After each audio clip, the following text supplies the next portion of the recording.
doy las gracias al pastor por darme la oportunidad, por hacerme la invitación y darme la oportunidad de predicar, compartir la palabra con ustedes el día de hoy. Y le doy las gracias también a la iglesia, a ustedes como iglesia, a la iglesia en general, pues por su siempre apoyo, por su constancia en el apoyo y por sus oraciones también, hermanos, por su fidelidad en todo ello. En cuanto a peticiones, me gustaría que oraran y por las personas que están recién acompañándonos, que empiezan ahí a acompañarnos para que puedan pronto afirmarse en el camino del Señor, puedan crecer en la palabra de Dios y en el conocimiento de Él, ahí en la misión. Hermanos, les invito a que abran conmigo la palabra de Dios, sus Biblias, ahí en el primer libro de Samuel. Primer libro de Samuel, capítulo 2, es donde vamos a estar. Así que acompáñame por favor, vamos a leer la palabra de Dios, donde vamos a aprender algunas cosas acerca de nuestro Dios. Primero de Samuel, capítulo 2. Sígame con su vista, voy a leer yo, me va a permitir tener la lectura, ustedes síganme con su vista, por favor. Dice: y Ana oró y dijo: mi corazón se regocija en Jehová, mi poder se exalta en Jehová. Mi boca se ensanchó sobre mis enemigos, por cuanto me alegré en tu salvación. No hay santo como Jehová, porque no hay ninguno fuera de ti, y no hay refugio como el Dios nuestro. No multipliquéis palabras de grandeza y altanería, cesen las palabras arrogantes de vuestra boca, porque el Dios de todo saber es Jehová, y a él toca el pesar las acciones. Los arcos de los fuertes fueron quebrados, y los débiles se ciñeron de poder. Los saciados se alquilaron por pan, y los hambrientos dejaron de tener hambre. Hasta la estéril ha dado a luz 7, y la que tenía muchos hijos languidece. Jehová mata, y él da vida. Él hace descender al Seol, y hace subir. Jehová empobrece, y él enriquece. Abate y enaltece. Él levanta del polvo al pobre, y del muladar exalta al menesteroso, para hacerle sentarse con los príncipes y heredar un sitio de honor. Porque de Jehová son las columnas de la tierra, y él afirmó sobre ellas el mundo. Él guarda los pies de sus santos, mas los impíos perecen en tinieblas, porque nadie será fuerte por su propia fuerza. Delante de Jehová serán quebrantados sus adversarios, y sobre ellos tronará desde los cielos. Jehová juzgará los confines de la tierra, dará poder a su rey, y exaltará el poderío de su ungido. Y Elcana se volvió a su casa en Ramá, y el niño ministraba a Jehová delante del sacerdote Elí. Conocemos la historia que la antecede el capítulo 1, seguramente las hermanas la han enseñado en alguna ocasión en las clases de escuela dominical, tal vez lo hemos oído en alguna predicación acerca de el nacimiento de Samuel y las condiciones en las que se da. Hemos oído, conocido esa historia en la que esta mujer, Ana, estéril, afligida por su condición,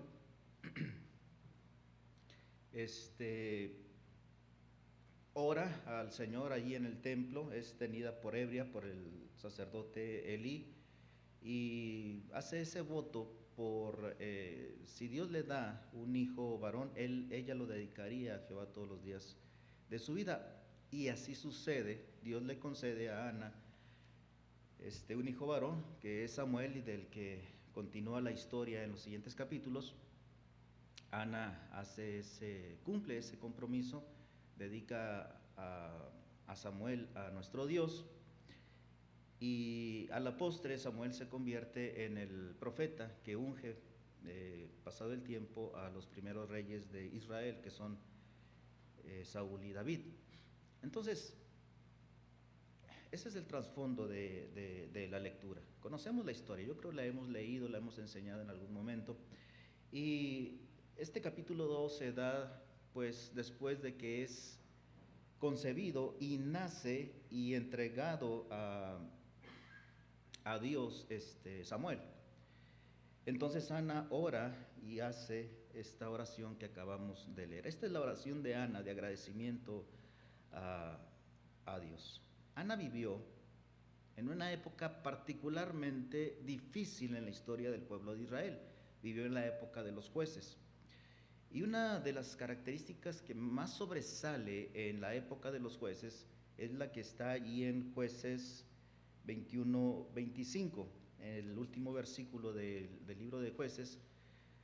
Termina diciendo: en aquellos días no había rey en Israel, cada uno hacía lo que bien le parecía. Imagínense, si eso se instalara, si eso se llevara a cabo en nuestros días, la difícil situación de confusión en todo sentido que habría al hacer cada quien lo que bien le parece. En esos momentos, en esa época es en la que suceden estos hechos. Ana vivió, Ana hace esta oración, Ana hace este compromiso con Dios en esa época en que cada quien hacía lo que bien le parecía, porque no había rey en Israel. Es la época en la que vivió Ana.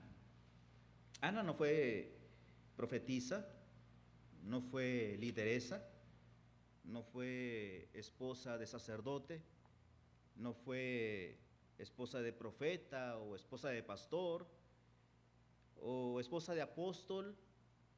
Ana no hizo milagros, Ana no predicó, no escribió una porción de la Biblia, no hizo ninguna de estas cosas que podríamos considerar de cierta manera relevantes o sobresalientes. Tampoco sabemos de Ana su estatus económico ni su edad. Creemos que es una mujer joven, pero en realidad no dice la Biblia. No conocemos su edad, no conocemos su estatus económico. Ciertamente no fue una maestra de escuela dominical, no fue a un instituto bíblico, a un seminario teológico. Y lo más seguro es que ni siquiera haya recibido un curso de formación ministerial o teológica como la hemos recibido muchos de nosotros. Incluso la escuela formativa que se imparte aquí en la iglesia. Ana no tuvo esas ventajas que tenemos nosotros. Le platico todo esto para que entendamos un poco de quién era Ana, para lo que vamos a comentar más adelante. No conocemos tampoco su apariencia física, no sabemos si era bella de figura o de rostro, o si tenía algún defecto físico, no lo dice la Biblia, no sabemos. Y no sabemos si usaba al vestir telas finas o algún tipo de joyería, ¿verdad? No sabemos nada de esas cosas. Incluso ni siquiera sabemos si sabía leer y escribir, como la mayoría de nosotros lo hacemos. No sabemos si sabía sumar, restar y las demás operaciones matemáticas. No sabemos tampoco si tenía alguna habilidad especial, alguna habilidad artística especial como cantar o dibujar o esculpir. No sabemos todas estas cosas. ¿Y sabe qué? La verdad no es importante saberlo. Es irrelevante si Ana sabía alguna de estas cosas o tenía alguna de estas cosas. Es irrelevante, no sabemos y no es importante saberlo. Si hubiera sido relevante que conociéramos alguna de estas cosas, que conociéramos alguno de estos detalles, Dios nos lo hubiera revelado, pero no lo hizo. Aún así conocemos algunas cosas de Ana. Lo que le comentaba, vivió en la época de los jueces. Vivió en una época y en una cultura donde las mujeres no tenían las libertades y privilegios que tienen ahora. No se les consideraba en las votaciones. Casi nunca se les pedía su opinión.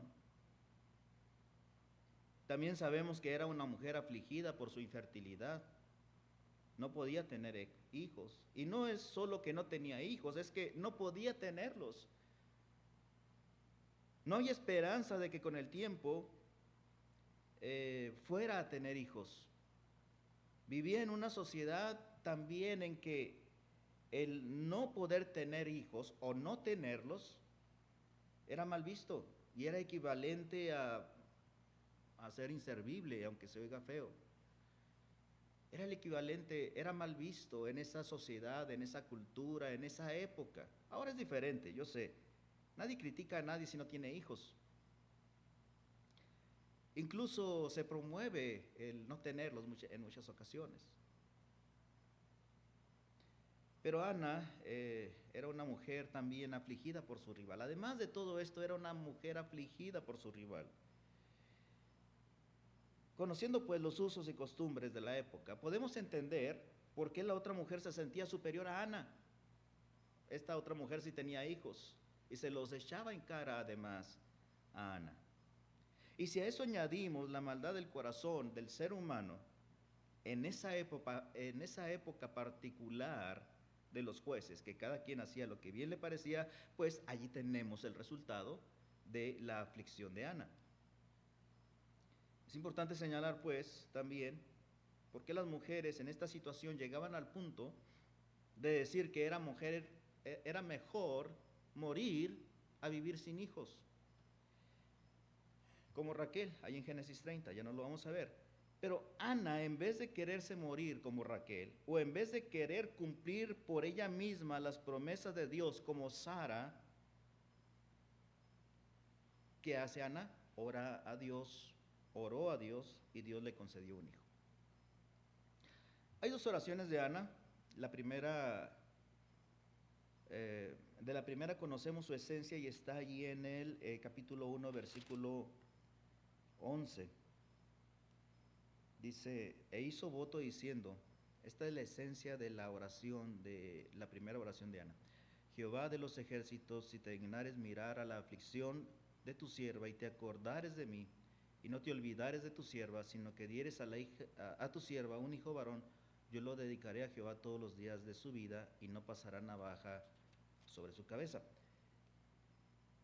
Aunque la Biblia dice, versículo 12, mientras ella oraba largamente delante de Jehová, Elí estaba observando la boca de ella.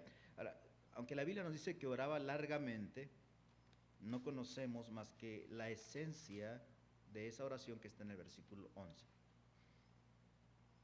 Pero la segunda oración, esto era en cuanto a la primera oración, pero la segunda oración de Ana es la que leímos hace unos momentos atrás, capítulo 2.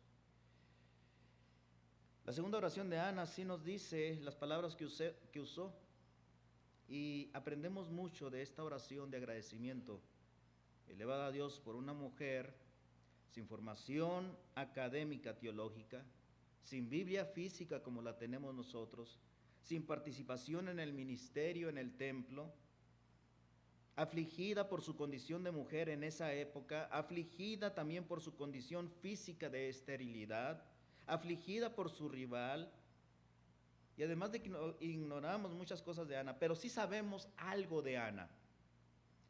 Ignoramos muchas cosas de Ana, pero sí sabemos algo que nos da a luz la segunda oración de Ana. ¿Qué es eso que conocemos de Ana que nos da a luz la segunda oración que leímos? Es que Ana tenía un profundo conocimiento de Dios. A pesar de todas estas inconveniencias, como no tener una Biblia, no tener una formación, de estar afligida, de su condición de mujer en esa época y de todas las demás cosas que estuvimos hablando, por encima de todas esas cosas, Ana tenía un profundo conocimiento de Dios, y es de lo que vamos a estar hablando en esta tarde. Y fue ese conocimiento de Dios lo que le llevó, tuvo el resultado de elevar su oración a ese Dios que también conocía a Ana, y Dios le concedió su petición. Porque un conocimiento firme, profundo, íntimo de las obras y de las perfecciones de Dios transforma nuestra oración y transforma nuestra vida. Un conocimiento, otra vez, un conocimiento firme, profundo e íntimo de Dios, de sus obras, de sus perfecciones, de su palabra, como lo tenía Ana, que vamos a estar viendo ahorita, transforma nuestra oración y transforma nuestra vida. Así que en el capítulo 2 vemos 10 características de Dios. Cada una amerita un estudio profundo por sí sola. Ahorita las vamos a enumerar, las vamos a comentar brevemente. Lo que quiero que veamos a través del ir enumerando estas perfecciones de Dios y estas características de Dios, lo que quiero que vayamos viendo es cómo esta mujer sin formación, en ese contexto histórico y cultural en el que vivió, sin Biblias y todas las carencias que tenía, aún así tenía un profundo conocimiento de Dios. Y espero que al final recapacitemos nosotros que al tener todas las ventajas que no tenía Ana en su momento, si conocemos a Dios de la misma manera. Versículo 1, una vez más. Y Ana oró y dijo: mi corazón se regocija en Jehová, mi poder se exalta en Jehová. Mi boca se ensanchó sobre mis enemigos, por cuanto me alegré en tu salvación. Lo primero que vemos del conocimiento de Dios, de Ana sobre Dios, es su salvación, la salvación de Dios. Inicia diciendo que su regocijo, su fortaleza y su alegría está en Dios, por cuanto me alegré en tu salvación.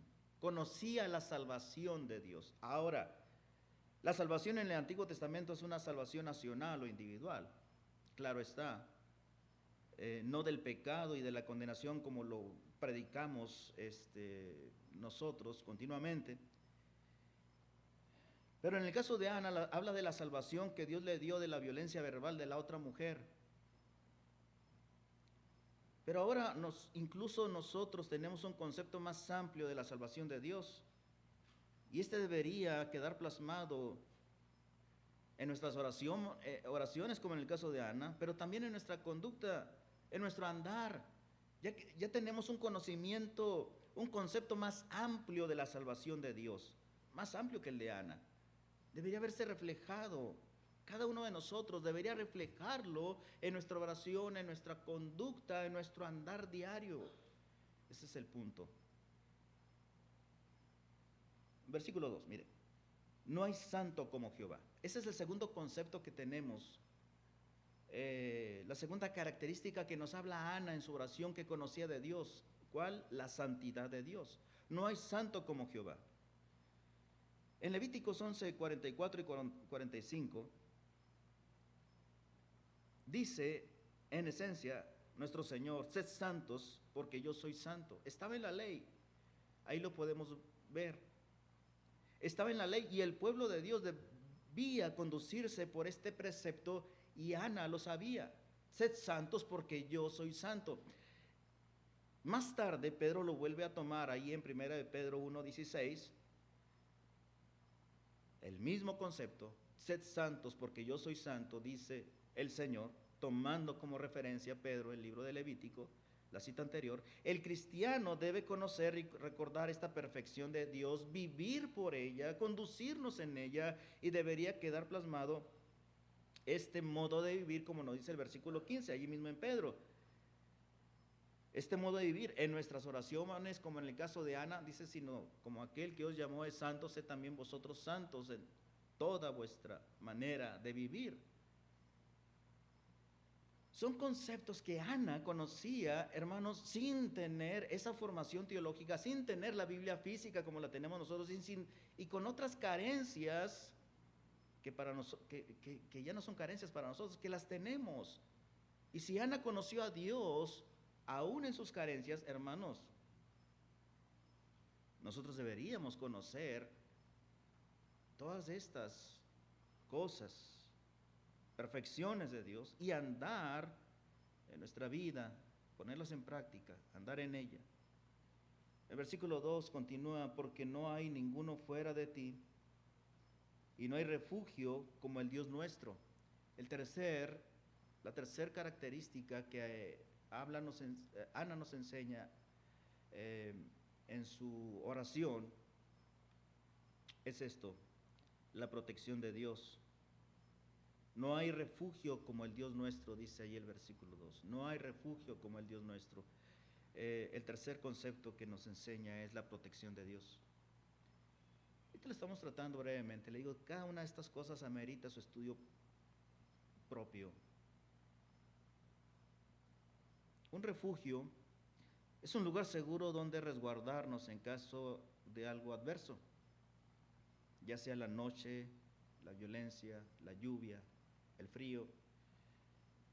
Y Ana sabía esto y ante la violencia verbal que sufría de la otra mujer, ¿qué hizo? Se refugió en Dios. Conocía que Dios es su refugio y no hay refugio como el Dios nuestro.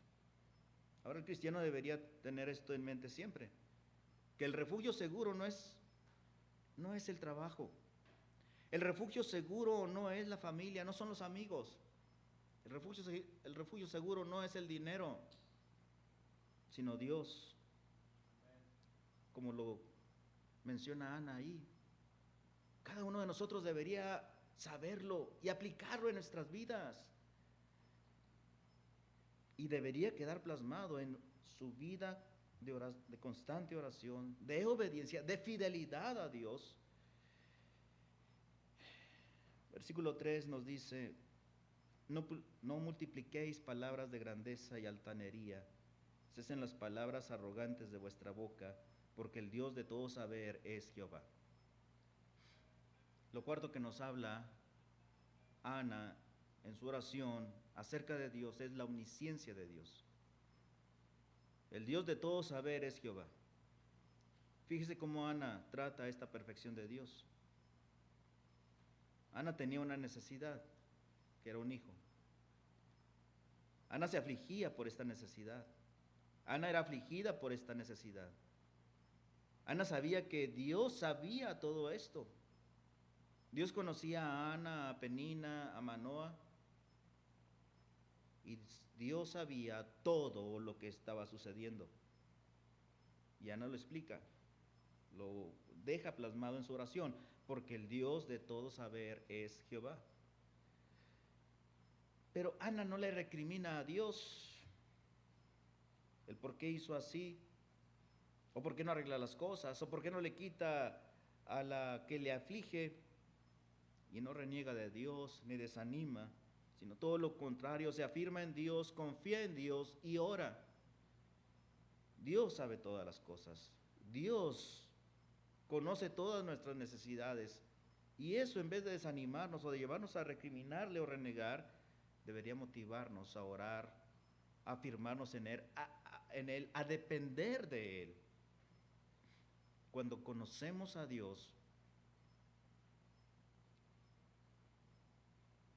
nos lleva a conocer la salvación de Dios, a reconocerla y aplicarla a nuestras vidas, a conocer la santidad de Dios, a conocer la protección de Dios, a conocer la omnisciencia de Dios, que Dios conoce todas las cosas, así que mi vida está segura descansando en Él, porque Él conoce todas las cosas, porque la salvación es de Dios, porque Dios es santo, porque Dios protege, porque Dios, el Dios de todo saber, es Dios. Lo quinto está en el versículo 3. Dice, al final, porque el Dios de todo saber es Jehová, y a Él toca el pesar las acciones. Y a Él toca pesar las acciones. Y este pasaje, esta parte nos habla de una quinta característica acerca de Dios, que es la justicia de Dios, que Ana conocía y deja plasmada en su oración. La justicia de Dios, que también debemos conocer nosotros. Puesto que solo Dios conoce hasta lo profundo e íntimo de todas las cosas, personas y situaciones. Solo a Él le toca dar a cada uno lo que le corresponde, tanto a incrédulos como a creyentes, como nos dice ahí algunos pasajes, Romanos 2:6, el cual pagará a cada uno conforme a sus obras. También Romanos 12:19, no os venguéis vosotros mismos, amados míos, sino dejad lugar a la ira de Dios, porque escrito está, mía es la venganza, yo pagaré, dice el Señor. 1 Corintios 3:8, y el que planta y el que riega son una misma cosa, cada uno aunque cada uno recibirá su recompensa conforme a su labor. Que está hablando el apóstol Pablo lo que Ana dejaba plasmado allí, la justicia de Dios, y a él toca el pesar las acciones. Dios conocía el corazón de la mujer que le afligía, pesaría sus acciones y traería justicia. Dios conocía el corazón de Ana, pesaría sus acciones y traería justicia. Dios conoce también nuestro corazón y el de cada persona. Él pesará las acciones y traerá justicia. Y no estoy hablando, también, no estoy hablando de buenas obras o de una salvación por obras, sino de Dios que pesa las acciones de la justicia de Dios.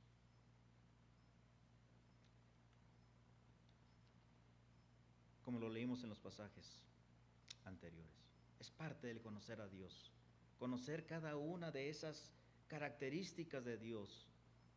Bueno, versículos 6 al 8 nos hablan, hermanos, de la soberanía de Dios.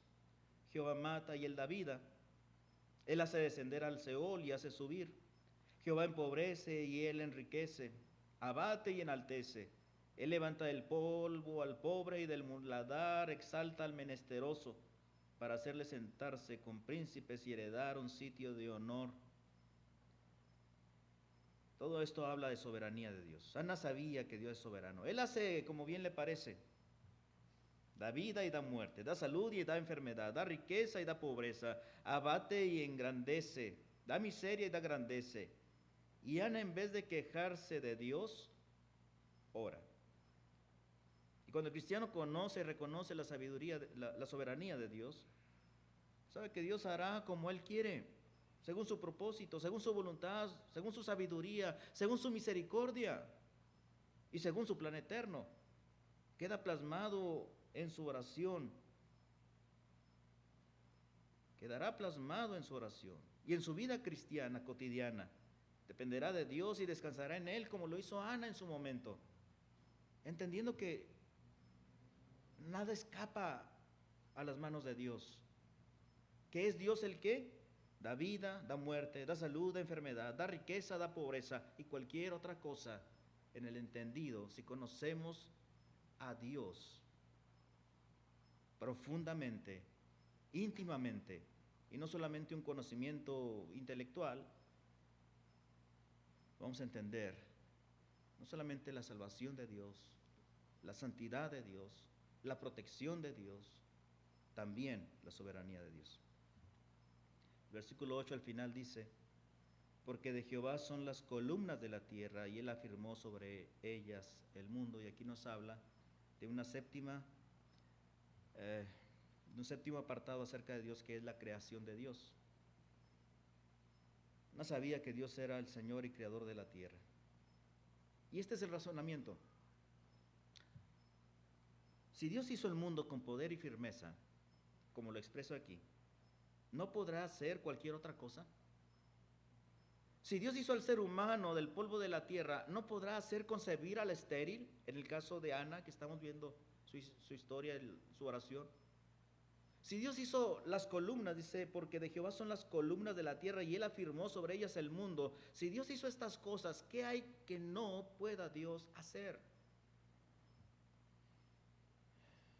Si Dios hizo al ser humano, ¿no podrá darnos salud según su voluntad? Si Dios nos salvó a nosotros, ¿no podrá dar salvación a cualquier otra persona según sus muchas misericordias, según su voluntad? Si Dios es hacedor y dueño del oro y la plata, ¿no podrá proveernos cuando pedimos para su gloria y según su voluntad? Si Dios es omnisciente y con sabiduría hizo animales, plantas, el cosmos, el ser humano, ¿no podrá darnos a nosotros sabiduría y destreza para hacer su voluntad? Cuando el cristiano reconoce, pues, y acepta esta verdad, la soberanía de Dios, la dependencia del poder de Dios, queda plasmado en su oración y descansa en Dios, como lo hizo Ana, que le podemos ver en esta oración. El versículo 9 nos habla de un octavo apartado. Él guarda los pies de sus santos. nos habla del cuidado de Dios. Ana había reconocido a Dios como su refugio, ahora reconoce su cuidado. Como quien con cuidado compasivo va cuidando nuestros pasos y nos guarda de todo mal. Y si bien no estamos exentos de todo mal, a causa de la maldad, del pecado, de la corrupción, del desgaste y de otras cosas, tenemos que entender esto.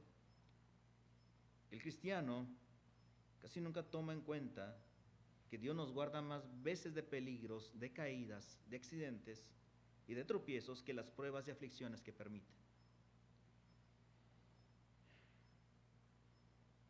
También la gravedad de lo que nos guarda es más que lo que permite que venga a nuestra vida. Debemos tenerlo en cuenta y debe quedar plasmado en nuestras oraciones, en nuestro agradecimiento, en nuestra fidelidad para con Él, como lo hizo en la vida de esta mujer. El versículo 10 nos habla de un noveno apartado, una novena característica acerca de Dios que Ana expresa en su oración. Dice: delante de Jehová serán quebrantados sus adversarios y sobre ellos tronará desde los cielos. Jehová juzgará los confines de la tierra. Lo noveno que aprendemos de Dios en esta oración de Ana es el juicio de Dios. En este pasaje hay dos cosas seguras, las cuales deben estar también plasmadas en nuestra oración, en nuestro corazón. Primero, que Dios juzgará al mundo, y dos, que Dios quebrantará a sus enemigos. Es lo que dice ahí la palabra de Dios. ¿Por qué debemos conocer esto? Esto de Dios y tenerlo presente en nuestra vida, en nuestro corazón y en nuestras oraciones. Porque hay aún muchos familiares, amigos, conocidos nuestros, que aún están en esa condición, enemigos de Dios, diría el apóstol Pablo en Efesios, apartados de Dios todavía, de sus promesas, alejados de Dios, porque no se han vuelto en arrepentimiento a Él por medio de la fe en Cristo. Y aún están bajo esta característica de Dios, que es el juicio de Dios. Y por último, la última de las características que aprendemos de Ana, de Dios en la oración de Ana, está el versículo 10 al final. Jehová juzgará los confines de la tierra, dará poder a su rey y exaltará el poderío de su ungido. Y ahí nos habla acerca de la voluntad de Dios. Es lo décimo que aprendemos acerca de Dios en este pasaje. La voluntad de Dios. De la misma forma que juzgará al mundo incrédulo, también da poder a su rey y exalta el poder de su ungido. De la misma forma en que a uno le da salud, a otro le da muerte, y es la voluntad de Dios. De la misma forma en que a uno le da paz y tranquilidad, a otro le da pruebas y aflicciones, y es la voluntad de Dios. De la misma forma que a uno le da bendición, a otro le da calamidad, aún en su fidelidad, y es la voluntad de Dios. De la misma forma en que a uno le da comodidad, a otro le da desconveniencias. De la misma forma en que a uno le da abundancia, a otro le da escasez, aun si es fiel. Y todo esto según su voluntad, según su propósito eterno y su plan para cada uno de nosotros. Quiero terminar con esto y quiero cerrar con lo que inicié.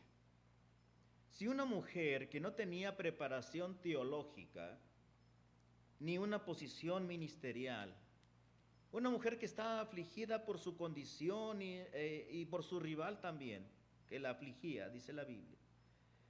Por esta mujer que vivió en una época y en una cultura con tantas desventajas. Si esta mujer en estas condiciones pudo conocer a Dios de una manera tan profunda, tan íntima, tan real en su vida, que lo expresó en su oración, ¿por qué no habríamos de nosotros, hermanos, conocerle, amarle y obedecerle aún más, o al menos igual que ella? Nosotros, a quienes Dios ha dado su palabra escrita, a ella no, a nosotros sí. A nosotros que nos ha dado una buena iglesia, a ella no. Una buena iglesia donde se enseña la palabra de Dios, donde se enseña la sana doctrina. A nosotros que nos ha dado su Espíritu, a nosotros que nos ha dado perdón y salvación, a nosotros que nos ha dado todas estas ventajas, ¿por qué no habríamos de conocer aún más profundamente, verdaderamente, íntimamente a nuestro Dios? Es por eso que insistimos, que insiste el pastor en sus predicaciones, en sus enseñanzas, conocer a Dios. Conócele más profundamente,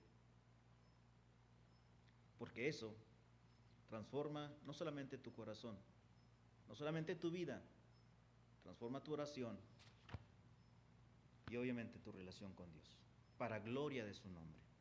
Conozcamos más a Dios. Si esta mujer con todas estas ventajas lo llegó a conocer de una manera tan profunda y real, hermanos, nosotros con tantas ventajas que tenemos podemos y debemos conocer a nuestro Dios. Oremos, por favor, acompáñeme en oración. Vamos a orar. Le doy las gracias, Padre Celestial, por permitirme compartir este pasaje de la palabra y de sus perfecciones con mis hermanos. Te pido, Señor, que siga transformando, por favor, nuestros corazones, nuestras vidas. Nos permita, Señor, seguir conociéndole aún más y profundamente e íntimamente, Señor. Permítanos, Señor, acercarnos a usted y vivir para usted. Ayúdenos, Señor. Bendiga a su pueblo, bendiga a la iglesia. Ayúdenos, por favor. Se lo pedimos en el nombre de Jesús. Amén.